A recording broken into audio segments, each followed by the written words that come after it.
sekali lagi saya katakan, wallahilazim, tidak ada kebencian saya sedebu pun kepada para habaib sekarang ini, ya, kecuali sebuah keikhlasan ingin berbagi. Kita diskusi, kita tukar pikiran, ya. Mari kita telah kembali ayat-ayat Al-Quran yang selama ini dipegang oleh Pak Alawi. Ayat-ayatnya selama ini ditafsirkan berbeda oleh kelompok Pak Alawi, sehingga ini kalau tidak dibukakan secara terang benderang makna daripada ayat ini, sebagaimana saya katakan tadi, bahwa 50 tahun lebih ternyata doktrin ini masih eksis sampai sekarang, bahwa Habib yang berzina, berjudi dan sebagainya itu dia tetap suci karena ada darah Nabi. Ini kan bahaya, karena Nabi SAW sendiri pernah bersabda, "Lau ana Fatimah binti Muhammadin saraqat salaqatu yada." Seandainya Fatimah binti Muhammad mencuri, aku akan potong tangannya. Jadi tidak ada privilege buat keturunan Nabi. Sebagaimana yang Rasulullah SAW menyatakan, "La fadla li Arabiyyin ala ajamiyyin illa bitaqwa." Tidak ada kelebihan bangsa Arab dari yang bukan Arab kecuali takwa. Itu sangat-sangat relate dengan firman Allah Subhanahu wa taala, "Inna akramakum 'indallahi atqakum." Ketinggian derajatmu di sisi Allah adalah takwamu. Jadi dengan hati yang putih dan tulus, saya hanya ingin mengajak teman-teman dari Balawi, para habaib, ya, mengkaji kembali ayat-ayat yang selama ini mereka menurut saya disalah tafsirkan, sehingga muncul arogansi yang sebetulnya ini dilarang oleh Allah dan Rasul. Tolong nih santri-santri MS mesti paham itu semua. Nah, jadi kalau sekarang ada fitnah, katanya ada doktrin di keluarga para habaib dan ba'alwi, di mana didoktrin anak-anaknya bahwa keluarga Nabi itu, keturunan Nabi itu dosa nggak apa-apa. Mau berzina boleh, menenggak minuman keras boleh, mau mencuri boleh. Ini fitnah. Jadi sekali lagi, ini sekarang zaman fitnah nih. Nah, apalagi zaman medsos, seenaknya mereka memfitnah. Tidak ada doktrin begitu. Saya tidak pernah didoktrin oleh ayah saya, kakek saya, paman saya, guru-guru saya dari kalangan Ahlul Bait. Nggak pernah didoktrin. Ente Habib, ente turunan Nabi, mau mabok nggak apa-apa, nggak sholat nggak apa-apa, mau zina nggak apa-apa, nggak ada. Saudara, bohong itu kalau ada mengatakan begitu. Nah, jadi jangan sebar fitnah. Ini sekarang zaman fitnah, saudara. Zaman fitnah, sampai mereka-mereka yang termakan fitnah itu berani menuduh begitu. Mereka bikin rekaman, saudara, mereka bilang ini Ba'alwi ini punya doktrin sesat, anak keturunan mereka didoktrin kalau mereka tuh boleh berbuat dosa. Fitnah. Kalau mereka katakan begitu, siapa Ba'alwinya? Siapa Habibnya? Tunjukkan kepada saya. Siapa itu Habib? Siapa itu Ba'alwi? Siapa itu ulama-ulama dari Ahlul Bait yang punya doktrin semacam itu? Siapa? Enggak ada, ya ikhwan. Justru kami di kalangan habaib didoktrin. Ingat ya, kau keturunan Rasulullah, kalau kau berbuat baik dapat pahala 2, kalau kau berbuat dosa, dosanya juga 2. Double. Loh, kenapa dosanya bisa double? Karena 1, dosanya untuk perbuatan dosamu. Yang kedua, dosanya kau sudah mempermalukan nama baik keluarga Nabi. Nah, karena dalam Al-Quran, saudara, istri-istri Nabi ditegur oleh Allah, saudara, dan diingatkan bahwa kalian bukan seperti perempuan lain, kalian bukan seperti perempuan-perempuan biasa. Kalau kalian berbuat baik, Allah dobelin ganjarannya. Kalian berbuat tidak baik, Allah ganjarin juga dosanya. Itu istri Nabi, istri yang artinya punya hubungan nikah. Lalu bagaimana darah daging Nabi yang punya hubungan nasab, saudara? Makanya para ulama Ahlus Sunnah mengkiaskan, kalau istri Nabi pahalanya double, kalau istri Nabi dosanya juga double, saudara, maka keturunan Nabi yang punya darah Nabi, kalau dia berbuat baik, double pahalanya. Tapi kalau dia berbuat dosa, double dosanya, saudara. Itu doktrin yang kita dapat dari orang tua kita, dari guru-guru kita. Nggak ada itu ulama dari kalangan habaib mendoktrin para Ba'alwi, nggak apa-apa kalian nggak sholat, nggak apa-apa kalian mabok, nggak apa-apa kalian zina, kalian itu turunan Nabi, kalian nggak bakal masuk neraka. Nggak ada. Fitnah itu semua bohong. Maka itu saya ingatkan kepada orang-orang yang memfitnah Ba'alwi, memfitnah habaib, jangan sembarangan kalian katakan kalau kami didoktrin sejelek itu oleh orang-orang tua kami. Dusta kalian.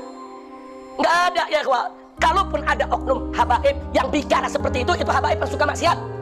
Saudara, kalau oknum-oknum habaib ada yang jadi preman, terus dia ngomong begitu, oh gue habib, gue nggak bakal masuk neraka, itu kesalahan dirinya. Jangan langsung dikatakan itu doktrin para habaib. Kurang ajar. Jadi saya ingatkan ini kepada siapa saja, saudara, mau kiai, mau tokoh, waib, di mana saja, jangan coba-coba sekali lagi menghina atau memfitnah bahwa kaum Ba'alwi, kaum habaib didoktrin dalam keluarga mereka untuk boleh maksiat. Bohong. Nah, makanya saya ingatkan. Nah, jadi baru beberapa hari ini ada tokoh sudah lanjut usia, saudara, tahu-tahu bicara di podcastnya seenaknya. Oh, habaib ini ada doktrin begini begitu. Hati-hati. Saya nasihati Anda, jangan sampai nanti Anda su'ul khatimah. Umur sudah lebih dari 80 tahun. Sudah tua, sudah lanjut usia, jangan sampai su'ul khatimah. Takutlah kepada Allah, ittaqillah. Ya, kira-kira jelas tidak? Ini semua yang mereka syaratnya. Saya kasih tahu, nggak ada tuh habaib punya doktrin begitu, nggak ada. Justru kalau habaib berbuat dosa double, lebih berat, saudara, lebih parah dia, dan siksanya akan lebih keras dibandingkan yang lain. Kalau mereka seenaknya melanggar hukum Allah Subhanahu wa taala. Nauzubillah min dzalik. Bahkan barusan sudah saya katakan Ahlul Bait itu turunan Nabi yang beragama Islam dan berakhlak baik. Kayak itu Ahlul Bait ya, ikhwan. Di luar itu jangan kita anggap ya, ikhwan. Jangan dianggap. Apalagi kalau ada oknum-oknum Habib, anak muda preman suka mabok, saudara, ya bukan Habib aja, semua suku juga ada yang mabok, semua etnis juga ada yang mabok, semua bangsa juga ada yang mabok, betul. Nah, jangan dijadikan satu turunan Habib mabok langsung dibilang, difitnah, oh ini doktrin bapaknya, ini doktrin kakeknya, ini doktrin habaib, kurang ajar. Apakah kalau ada satu orang Jawa mabok terus langsung kita akan katakan, oh ini doktrin kejawaan? Nggak boleh ya, ikhwan. Jangan bawa-bawa suku, manusianya yang rusak, bukan Jawanya, betul. Begitu juga ada oknum anak muda suku Sunda rusak mabok. Jangan salahin Sunda ya, saudara. Apa terus kita mau katakan doktrin orang Sunda, anak muda Sunda mesti mabok? Apa boleh begitu? Nggak ada. Doktrin orang Jawa bagus-bagus, doktrin orang Sunda bagus-bagus. Semua punya tata krama. Kalau ada orang dari suku Jawa, suku Sunda yang berbuat tidak baik, manusianya yang jelek, saudara, bukan sukunya. Kira-kira jelas tidak? Nah, jadi saya katakan di sini, habaib ini bukan malaikat, bukan.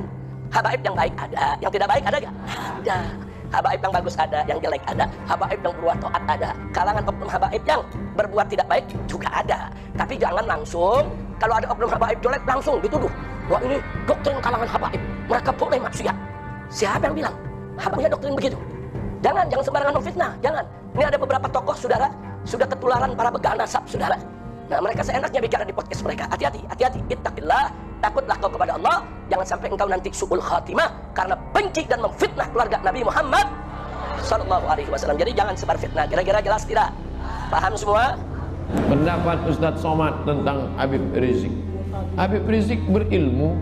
Dari mana Ustadz tahu dia berilmu? S1-nya di Riyadh, Imam Muhammad Ibnu Saud. S2, S3-nya di Malaysia, doktor dia.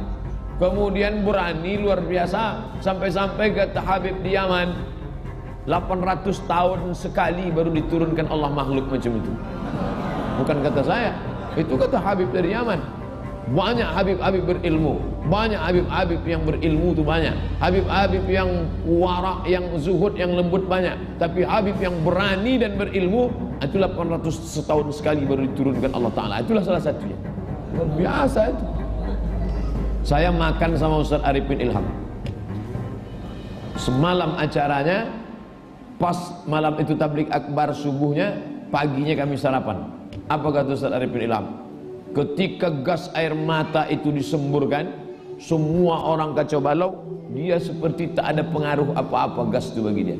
Itulah yang dapat kita kaji. Nabi punya anak namanya Fatimah, Fatimah punya anak namanya Husain, Husain punya anak namanya Ali Zainal Abidin, Ali Zainal Abidin punya anak namanya Muhammad Al-Baqir, Muhammad Al-Baqir punya anak namanya Ja'far Shadiq, Ja'far Shadiq punya anak namanya Ali Al-Uraidi, Ali Al-Uraidi punya anak namanya Muhammad Naqib, Muhammad Naqib punya anak namanya Isa, Isa punya anak namanya Ahmad bin Isa Al-Muhajir. Muhajir artinya orang nan pindah, sebabnya pindah dari Baghdad ke Yaman, sampai di Yamannya beranak cucu cicit.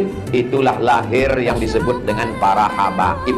Kalau ciek namanya Habib, kalau banyak namanya habaib. Marga-marga habaib, As-Saigaf, Al-Haddad, Al-Jifri, As-Shihab, Habib Rizik Shihab, itu keturunan Husain.